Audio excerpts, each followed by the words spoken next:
Bonjour et bienvenue dans votre revue de presse de ce vendredi 19 juillet 2019.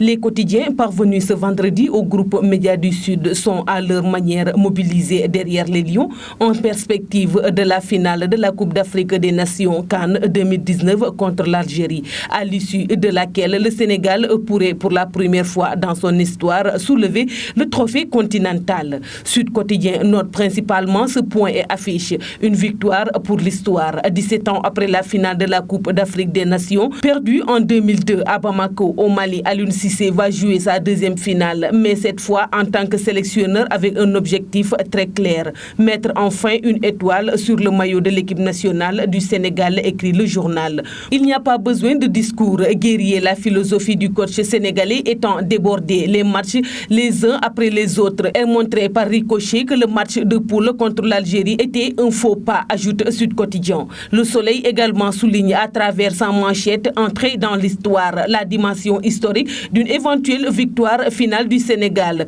L'occasion d'écrire une histoire pharaonique, renchérit Source A dans la même perspective. Gagner pour entrer dans l'histoire, souligne également Vox Populi en première page, comme si les journaux sont hantés par la dimension historique d'une victoire des Lions. Cela explique sans doute la détermination affichée par le coach Aliou Cissé. Nous ne comptons pas nous arrêter à une finale. Mais comme les choses ne seront pas simples, comme une équipe algérienne tout aussi déterminée à gagner pour son peuple, mobilisée dans les rues depuis des mois pour des revendications démocratiques. Libération évoque une bataille face à l'histoire.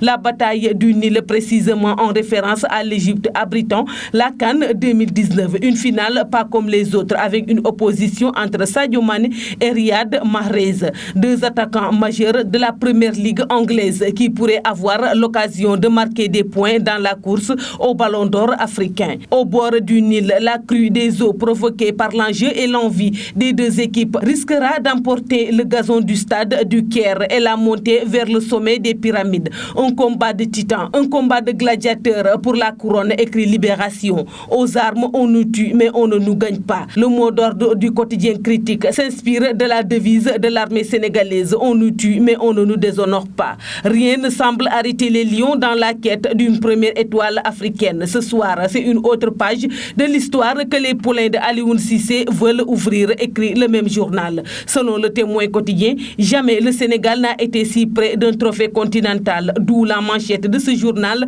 sous la forme d'une injonction, rien que la coupe. Et pour ce faire, ça casse ou ça passe, écrit Tribune, un peuple, un but, une coupe, affiche Walf Quotidien pour dire toute la tension populaire quasiment nationale pour un sacré final des Lions, avec en exergue cette vérité sortie de la bouche de Krépin Diatta, Benjamin du groupe sénégalais. Une finale ne se joue pas, elle se gagne. Coupe rec, lit-on à la une du journal Le Quotidien pour dire la coupe et rien d'autre. Cette publication note cependant que quand deux équipes d'une même poule se retrouvent en finale, comme c'est le cas de ce Sénégal-Algérie, forcément cela donne de chaudes explications. Les Lions sont en tout cas près du but, estime l'AS. Il ne resterait donc plus qu'à ramener la coupe, comme suggéré par enquête le sélectionneur sénégalais, assurant au journal que la génération actuelle des Lions est déterminée à gagner la coupe pour le peuple. Le jour le plus lion, indique l'Observateur à sa une, avant de souligner dans ses pages intérieures le match d'une vie, le rêve d'un peuple.